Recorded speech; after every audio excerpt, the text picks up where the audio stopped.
Buenas noches, hermanos y hermanas, y bienvenido a este culto virtual de la Iglesia Bautista del Faro. Gracias por acompañarnos esta noche para este culto virtual y pues seguimos adelante con nuestras actividades sirviendo al prójimo y ayudando a la comunidad.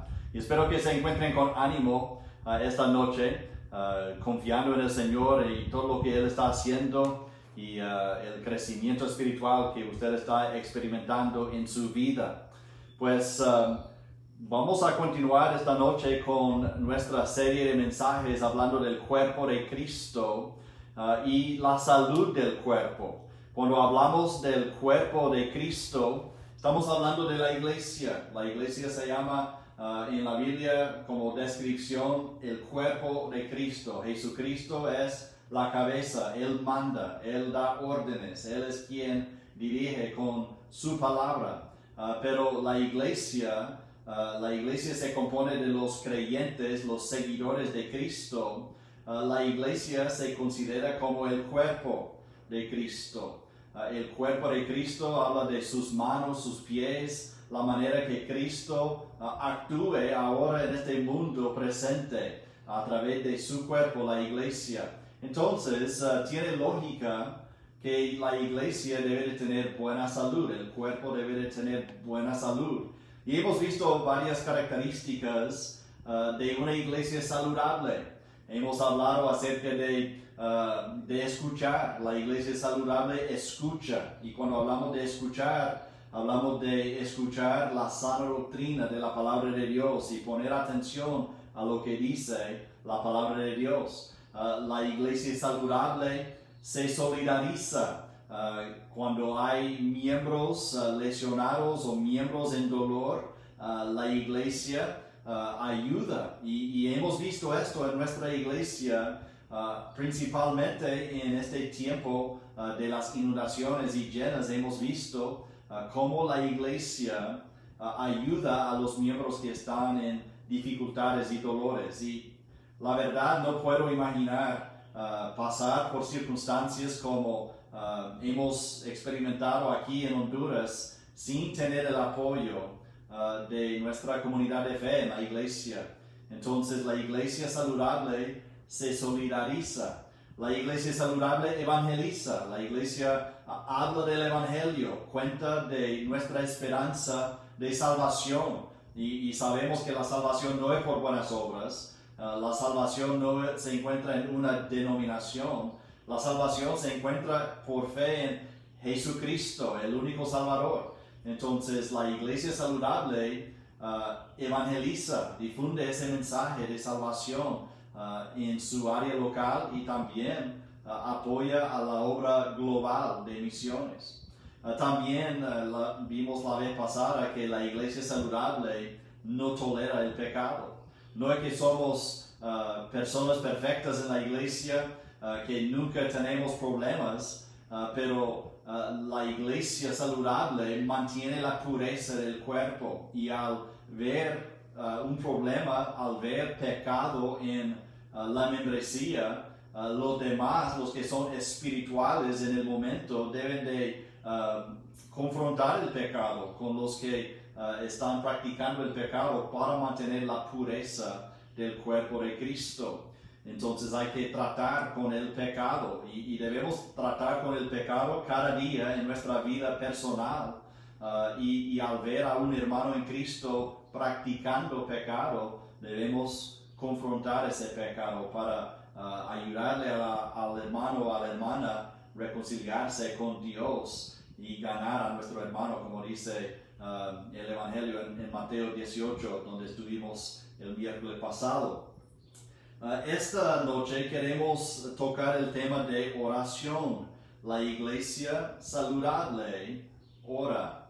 La iglesia saludable ora. Tiene la práctica de orar tanto individualmente como miembros del cuerpo, como corporalmente, como el cuerpo en las actividades corporales de la iglesia, orar unidos, juntos. Entonces, esta noche enfocamos en la oración.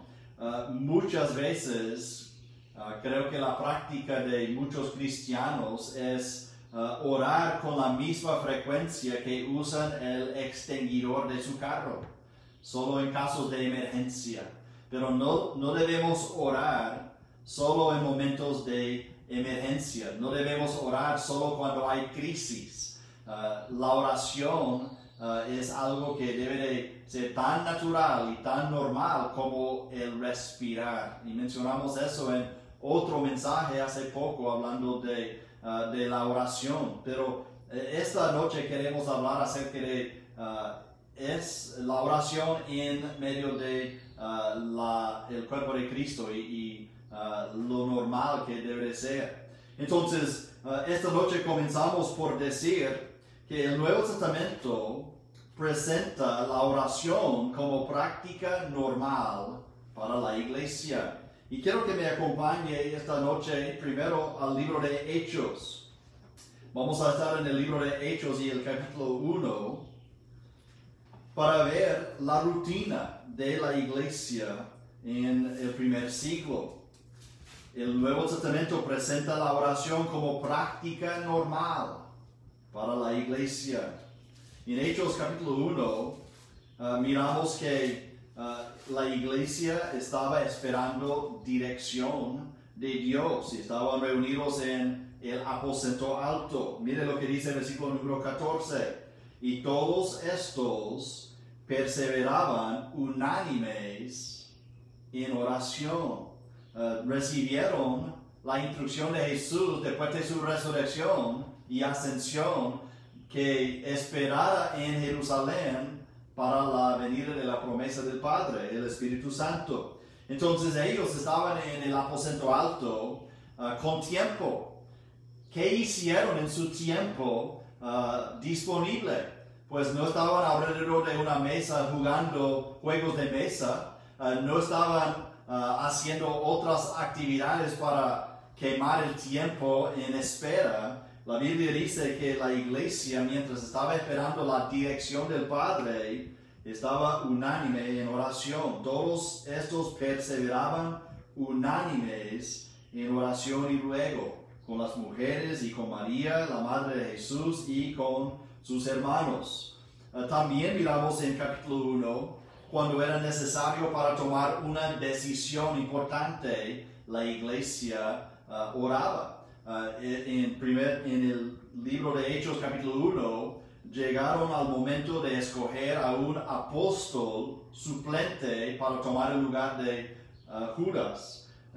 Entonces dice el versículo número 24, y orando dijeron: Tú, Señor, que conoces los corazones de todos, muestra cuál de estos dos has escogido.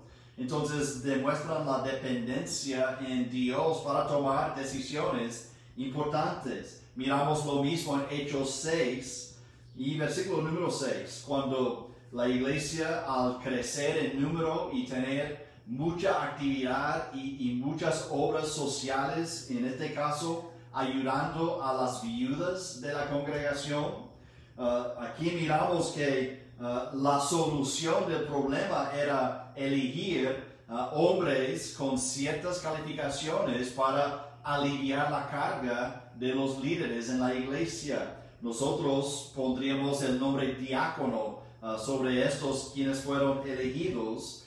Y miren lo que dice la Biblia en versículo número 6, Hechos 6:6. Dice: a los cuales presentaron ante los apóstoles, quienes orando les impusieron las manos. Entonces el símbolo de la transparencia de autoridad para la carga.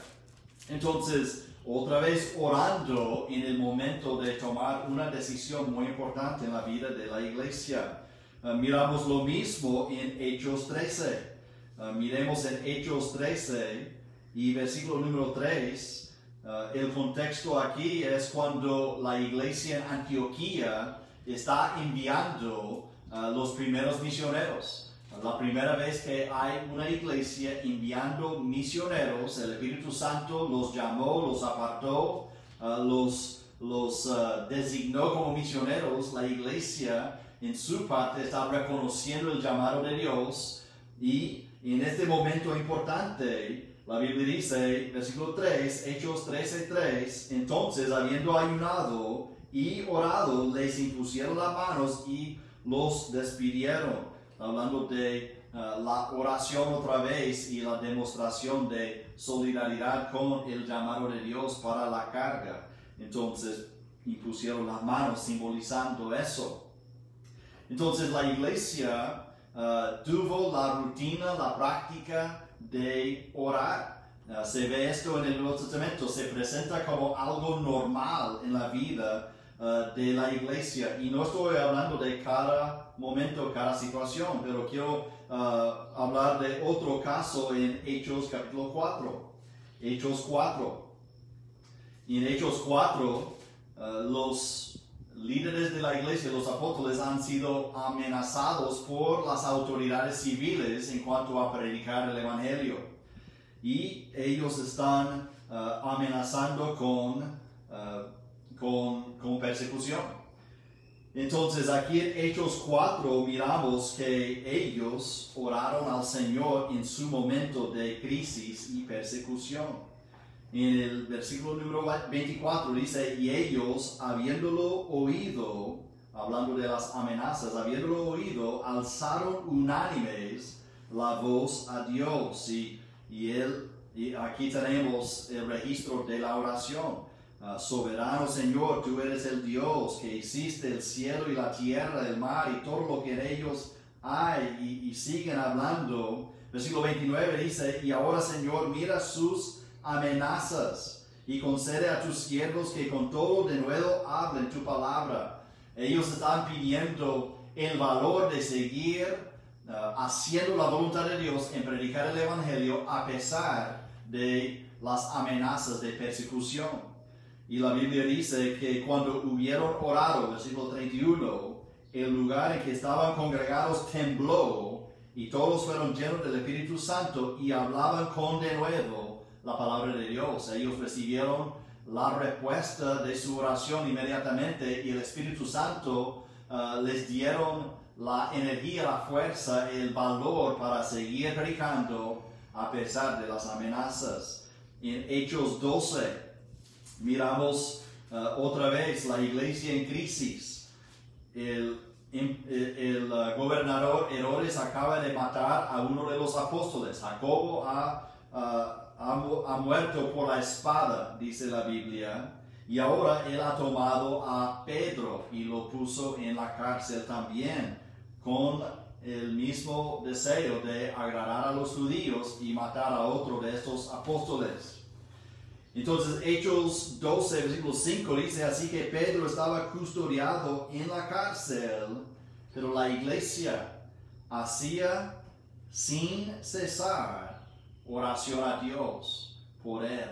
En el momento de crisis, en el momento de necesidad, la iglesia no dejó de orar por Pedro estando en esa situación. Versículo 12, Hechos 12:12 dice, y habiendo considerado esto, necesito llenar el espacio ahí porque hay algo de la historia.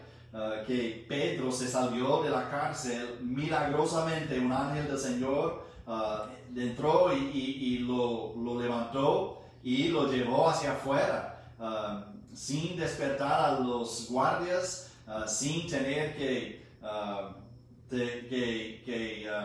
botar las paredes. El ángel del Señor lo sacó de afuera y dice, habiendo considerado esto, llegó a casa de María, la madre de Juan, el que tenía por sobrenombre Marcos, donde muchos estaban reunidos orando.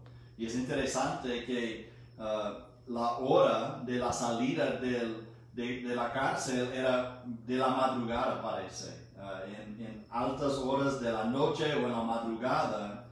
Pero al salir Pedro, él fue a la casa donde los hermanos estaban reunidos y a esa hora estaban orando.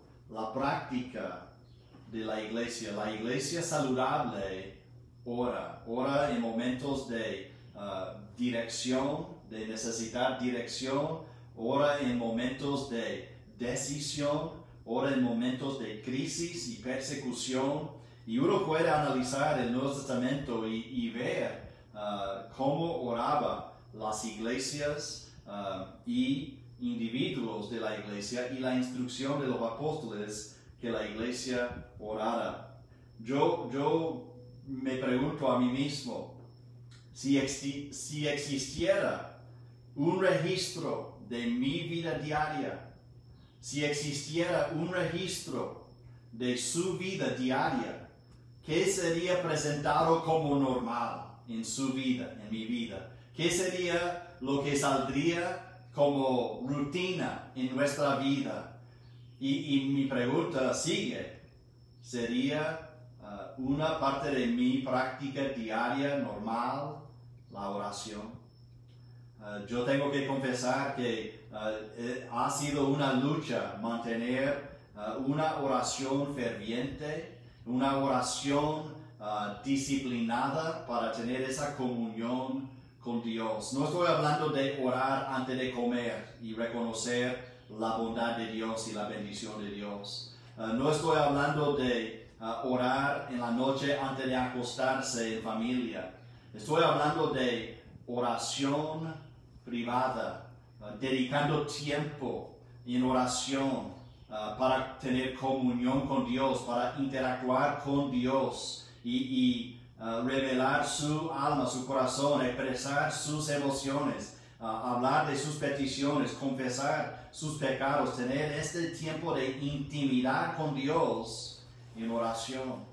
Una misionera del siglo XIX en África que se llamaba Mary Slessor, ella era una misionera soltera. Ella trabajaba en actividades sociales ayudando a huérfanos en África y hizo mucho en ayudar en ese lugar y estaba bastante activa. De hecho, si uno leyera su registro de sus actividades diarias, encontraría que ella desde muy de mañana hasta tarde y noche estaba activa en varias actividades de la iglesia o del ministerio. Pero ella comentó que era más difícil orar que hacer. O sea, las actividades, rutinas del ministerio cansan a uno. Los hermanos que han estado ayudando en los albergues en preparación de comida, clasificación de ropa, andar a entregar en la noche y en el día, ellos le contarían que cansa uno las actividades del ministerio. Pero esta misionera soltera activa dijo que era más difícil orar que hacer, que actuar en el ministerio, pero ella también dijo que era más beneficioso también, más provechoso orar. Tomaba más disciplina arrodillarse y orar. Uno piensa, no, sería más difícil andar arriba y abajo en vueltas para el ministerio, cansa uno, pero ella dijo, no, lo más difícil, lo que necesita más disciplina es la oración. Y yo sugiero que el ministerio fructífero, el ministerio que tiene valor eterno, es el ministerio después de pasar tiempo en oración. Debemos mantener eso en nuestras mentes y poner en enfoque la práctica diaria, rutina de oración. También Jesús enseñó y modeló la práctica de orar. Jesús es la cabeza de la iglesia. Jesús es quien llama a los seguidores y Él es quien capacita a sus seguidores para que anduviéramos en los pasos de Él, y Él enseñó y modeló la práctica de orar. La Biblia dice que Él se levantaba muy de mañana con el fin de orar. En varios momentos en el ministerio que tenemos registrado de Jesús, Él dio el ejemplo de poner énfasis en esa comunión con el Padre, en salir aparte y orar y dedicar tiempo para hablar con Dios. Entonces, esta noche quiero enfocar en la primera enseñanza de Jesús acerca de la oración. En Mateo capítulo 6, vamos a quedarnos aquí para el resto de nuestro tiempo. Mateo y capítulo 6, la primera enseñanza de Jesús acerca de la oración. Él practicaba la oración, él enseñaba en varias ocasiones acerca de la oración, pero aquí tenemos la enseñanza en cómo orar, cómo debe de ser nuestra oración. Entonces miramos aquí los elementos de la oración, los elementos de la oración.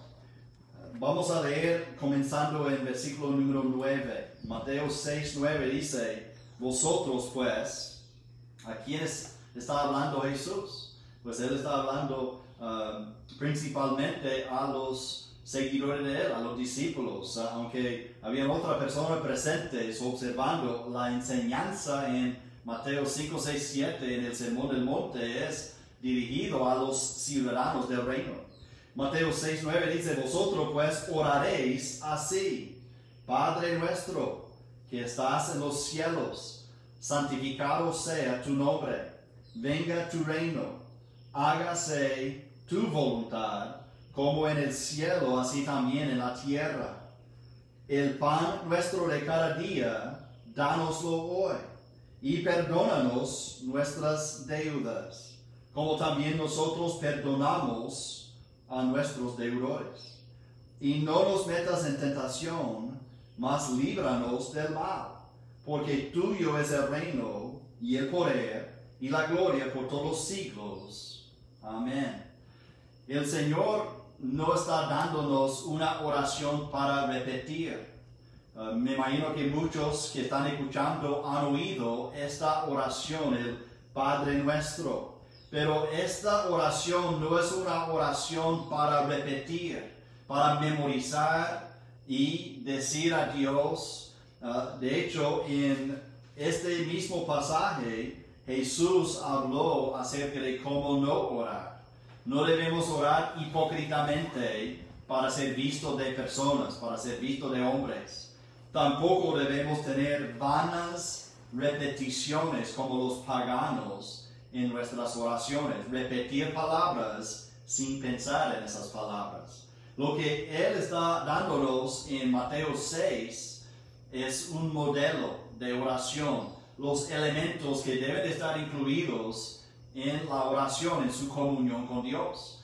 No es decir que tiene que tener cada una de estas partes en cada oración, cada elemento que se encuentra aquí tiene que estar presente en cada oración. Hay momentos cuando uno de repente ora a Dios con palabras sencillas: ayúdeme Dios, y es una oración válida, pero cuando uno entra en su closet, en su aposento para orar en privado con Dios, estos elementos guían nuestra oración a Dios. Número 1 es el elemento de adoración y respeto. Aquí el Señor Jesús dice: santificado sea tu nombre, Dios. En otras palabras, es decir, te adoro. Cuando uno dice santificado sea tu nombre, la palabra santificado habla de ser distinto, de ser puesto aparte. Es decir, que sea el nombre de Dios distinto y especial entre toda la gente del mundo.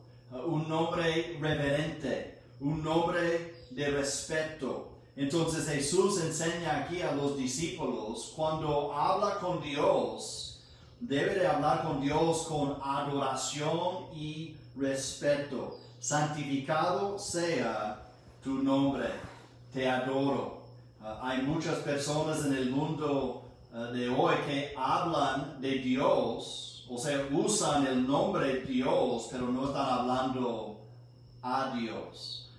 Se escucha muchas veces en expresiones oh Dios mío, y las personas usan el nombre de Dios en una expresión, pero no están comunicando con Dios, no están hablando a Dios, no están enseñando acerca de Dios. Se suelta la palabra, oh Dios mío, y es una manera de hablar el nombre de Dios en vano. Lo que los 10 mandamientos enseñan que no debemos hacer. Usar el nombre de Dios sin sentido, y no tiene sentido usar esa expresión, oh Dios mío, cuando no está hablando con Dios o acerca de Dios. El nombre de Dios es santo. En Levítico capítulo 10 versículo 3, la Biblia dice, esto es lo que habló Jehová, diciendo, en los que a mí se acercan, me santificaré, y en presencia de todo el pueblo seré glorificado. Hablando de la santidad de Dios y la necesidad de respetar y adorar a Él. Entonces, cuando uno ora, debemos respetar el nombre de Dios, debemos adorar el nombre de Dios cuando nos acercamos a Él y estimar el nombre de Dios como precioso. El segundo elemento que vamos a mencionar es el elemento de sumisión. Aquí la oración dice, venga tu reino, en versículo número 10, venga tu reino. Sumisión. En otras palabras, es decir, te prefiero. Dios, yo quiero lo que tú quieres. En cambio, en el día de hoy se escuchan muchos cristianos hablando de lo que ellos quieren y lo que Dios tiene que hacer para ellos. Y así no debe ser. No es, venga mi reino, haga mi voluntad Dios, haga lo que yo te mando de hacer, sino nuestra actitud debe ser una actitud de sumisión, de doblar la rodilla ante Dios y decir, te prefiero Dios. Mi tiempo es tu tiempo. Mis recursos son tus recursos. Mi talento es tu talento. Venga tu reino. ¿Cuál es el reino de Dios? ¿Dónde está el reino de Dios? Pues el reino de Dios es donde Dios es el rey, donde Él gobierna y debe de comenzar en nuestro corazón. Entonces, cuando yo digo, venga tu reino, yo quiero que Él gobierne en mi vida, en todo lo que yo hago, con todo lo que tengo en mis manos. Dice, hágase tu voluntad, como en el cielo, o sea, donde vive Dios, así también en la tierra donde vivo yo. Entonces, lo que sabemos, y no hay duda, que la voluntad de Dios se hace en el cielo donde vive Dios, donde Él habita. Pero tampoco debe de existir la duda que se va a hacer la voluntad en donde yo vivo, en mi corazón como hijo de Dios. Que la voluntad de Dios sea hecho en nuestra vida, en la tierra, igual como está hecho en el cielo. ¿Cómo hacemos la voluntad de Dios? Pues hay que saber la voluntad de Dios en la palabra de Dios y hay que obedecer. Cuando digo Dios, Padre, venga tu reino, hágase tu voluntad, yo me pongo en actitud sumisa para vivir y cumplir lo que Él manda en su palabra. Mateo 6:33 es un versículo bien conocido. Dice, mas buscad primeramente el reino de Dios y su justicia. La justicia de Dios está relacionada con el reino de Dios. Y si yo busco primeramente el reino de Dios, voy a buscar también la justicia de Dios. Y luego todas estas cosas, las cosas que nosotros necesitamos, nos serán añadidas. Entonces, la oración pura, la oración correcta es, número 1, adoración y respeto hacia Dios. Número 2, sumisión hacia Dios. Número 3, dependencia. es decir, te confío, Dios. Versículo 11 dice, el pan nuestro de cada día, dánoslo hoy. Expresa una dependencia en la provisión de Dios. Hablamos de pan físico, proveer para nuestras necesidades físicas. Ocupamos comida, ocupamos pan diario, entonces es una oración que incluye las necesidades físicas. El pan nuestro de cada día, dánoslo hoy, pero también abarca la idea de pan espiritual. Jesús dijo, no solo del pan vivirás, sino de cada palabra que sale de la boca de Dios. O sea, hablando de la palabra espiritual, el pan espiritual. Entonces, mi deseo en oración es hablar con Dios y expresar mi dependencia en Él para mi provisión física y para mi provisión espiritual. En Proverbios 30, versículo 8, las palabras sabias ahí dicen, vanidad y palabra mentirosa aparte de mí, no me des pobreza ni riquezas, manténme del pan necesario. No sea que me sacie y te niegue y diga, ¿quién es Jehová? O que siendo pobre hurte y blasfeme el nombre de mi Dios. Aquí en Proverbios, el autor está diciendo, yo quiero tener satisfacción y contentamiento, no quiero tener abundancia ni escasez, no quiero estar demasiado rico para negar al Señor, tampoco quiero estar tan pobre que necesito buscar mis propias necesidades o solucionar mis propias necesidades y hurtar. Entonces, nuestra oración a Dios es, te confío, Dios, yo pongo mi dependencia en ti para todas mis necesidades en mi vida, sea física, sea espiritual, provea, por favor, para mis necesidades. El teólogo y comentarista Adam Clarke dijo lo siguiente, la oración es el idioma de dependencia. La oración es el idioma de dependencia. El que no ora busca vivir independientemente de Dios. Póngase a pensar en eso. Cuando oramos, estamos demostrando dependencia. Nos acudimos a aquel que puede hacer algo a nuestro favor y alguien quien puede oír nuestras emociones y sentimientos y consolarnos en nuestra necesidad y ayudarnos en nuestro corazón en cada momento y guiarnos en sus caminos. Pero el que no ora demuestra que desea vivir una vida independiente de Dios.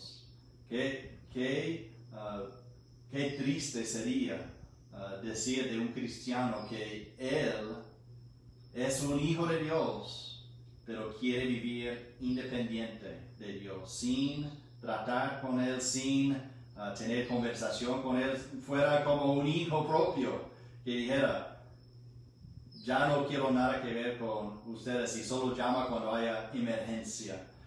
Como padres uno se sentiría dolorido al ver esa actitud de un hijo, pero así son los hijos de Dios que no tienen la práctica de orar, la dependencia en Dios. También en esta oración miramos el elemento de confesión. La confesión, en esto decimos te debo. Y eso no es en el sentido que tengo que pagar la deuda. No es en el sentido, pero mira lo que dice la Biblia aquí. Y perdónanos nuestras deudas. Entonces habla de pecados, infracciones contra Dios como deuda. Perdónanos nuestras deudas, como también nosotros perdonamos a nuestros deudores. La idea aquí es que cuando uno peca, hay algo entre Dios y nosotros. Y la iglesia saludable confiesa sus pecados, ¿verdad? Confronta el pecado, no tolera el pecado. Entonces, en esta idea de confesión, yo digo, te debo, Señor, en el sentido que cuando haya un estorbo de pecado en mi vida, mi deber es confesar el pecado, hablar con Dios, estar de acuerdo con Dios, con mi pecado, no justificar mi pecado, no hacer excusas. Es que la mujer que puso en mi vida, ¿verdad? Como dijo Adán, y la mujer, es que la serpiente que tú creaste, nosotros no debemos hacer excusas, debemos confesar. Te debo, Señor, debo mantener esa relación ferviente y reconciliada en comunión buena. Como mencionamos el miércoles pasado, la oferta siempre es confesar para recibir limpieza. Si confesamos nuestros pecados, Él es fiel y justo para perdonar nuestros pecados y limpiarnos. Entonces, cada oración secreta nuestra en privado debe incluir una examinación personal de nuestra vida y pedir perdón de los pecados que están en nuestra vida. Hay veces cuando andamos en esta vida y lo que hacemos, miramos normal en comparación a la otra persona de la sociedad, pero al entender la Biblia, Dios nos quita nuestra ignorancia y miramos, oh sí, eso fue pecado. Cuando me enojé, eso sí fue pecado. Cuando codicié a esa muchacha en la calle, eso fue pecado. Cuando yo mentí y no conté toda la verdad. Cuando yo hice algo en contra de una orden de mis padres. Cuando yo hice tal cosa, era pecado y debemos ser sensibles al pecado y confesar los pecados. Entonces, confesión es un elemento importante en nuestra oración. Seguimos al siguiente elemento, lo de prevención. Prevención. Y en este elemento decimos, en otras palabras, te sigo. La Biblia dice en el versículo 13, y no nos metas en tentación, mas líbranos del mal. El sabio mira el mal y se aparta. Entonces aquí estamos hablando de prevención, prevenir el pecado. Hay algunos que dicen es mejor pedir perdón que pedir permiso, ¿verdad? Y en este contexto de la vida espiritual no es así. Es mejor prevenir que pedir perdón luego. Y nosotros debemos guardarnos del mal, mirar que andamos mal. Debemos analizar nuestro camino, debemos analizar nuestras amistades, debemos analizar nuestro uso de tiempo, debemos analizar nuestro vocabulario, debemos prevenir el pecado antes de llegar a esto. Padre debe ayudarles a sus hijos a ver que los amigos de ellos los están desviando de los caminos del Señor. Debe enseñarles cómo prevenir para no caer en el pecado, porque va a pasar por mucho dolor y tristeza al llegar a pecar. Entonces la oración aquí es, no nos metas en tentación, mas líbranos del mal. O sea, ayúdeme Dios prevenir antes de pecar. Te sigo. Y cuando estamos en sintonía con Dios, estamos previniendo el pecado.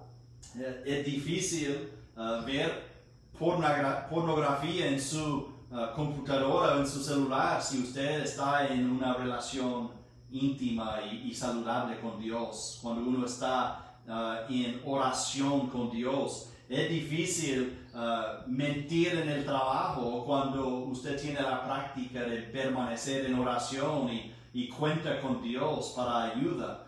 Es difícil codiciar en la calle a las muchachas cuando uno tiene una oración ferviente, una práctica de oración ferviente Entonces, la oración nos ayuda en no meternos en la tentación. El Señor Jesucristo enseñó a sus discípulos acerca de esto.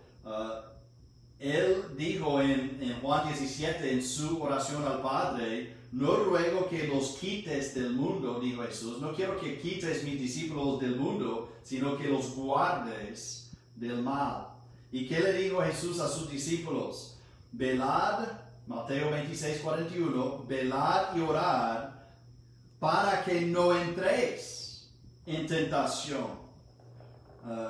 Está dispuesto, el espíritu a la verdad está dispuesto, pero la carne es débil. ¿Cómo prevenir la tentación? Velad y orar. Estar despierto y orar. ¿Está luchando usted con un pecado específico en su vida? ¿Está luchando con una tentación para pecar? La solución es velar y orar para que no entres en tentación. Jesús enseñó eso a sus discípulos.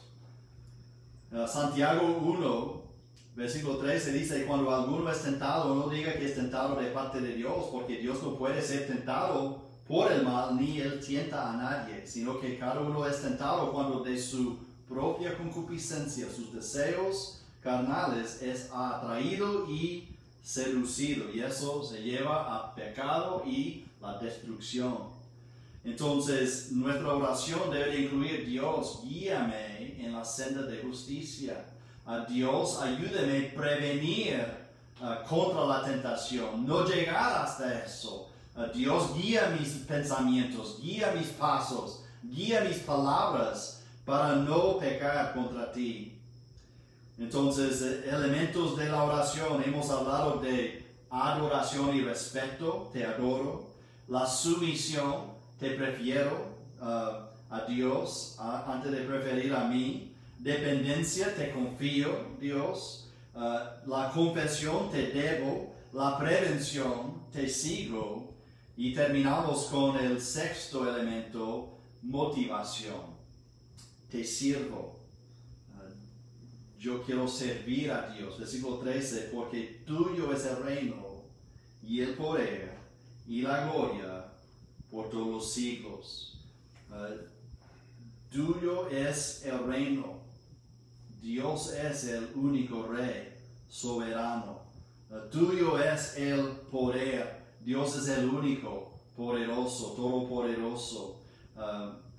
Tuyo es la gloria. Él merece toda la gloria. Entonces cada cristiano debe de decir: yo te sirvo, Dios. ¿A quién más vamos a servir? Él es el Rey soberano, Él es el todopoderoso, Él es el Rey de reyes y Señor de señores, Él quien merece toda la gloria. Entonces mi motivación es servir a Dios con mi vida, el único soberano, el Rey de reyes. Todas mis energías, las mejores energías de mi vida deben de ir para el servicio al Señor. Mis mejores esfuerzos deben de ser para Dios. Mi inteligencia debe de ser aplicada al servicio de Dios. Mis recursos deben de ser para la actividad y voluntad de Dios a través de su iglesia local.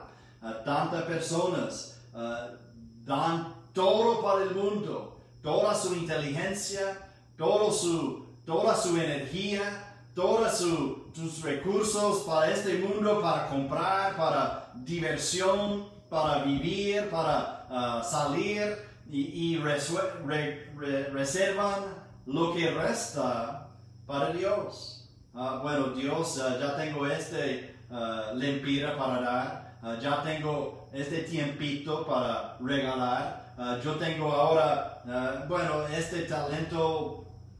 Cada domingo de por medio voy a poder.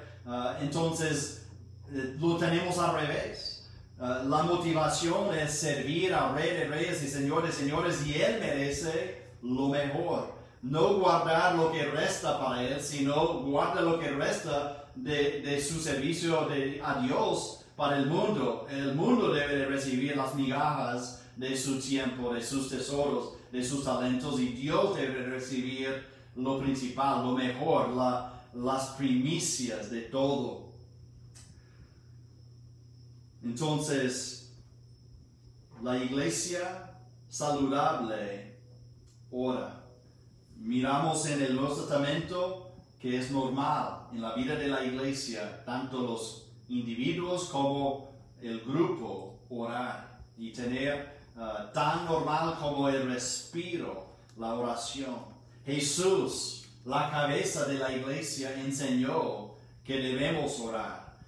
Él no dijo cuándo, no dijo si un caso ores, dijo cuándo ores. Y Él enseñó cómo debe ser nuestra oración. Nuestra oración debe incluir adoración.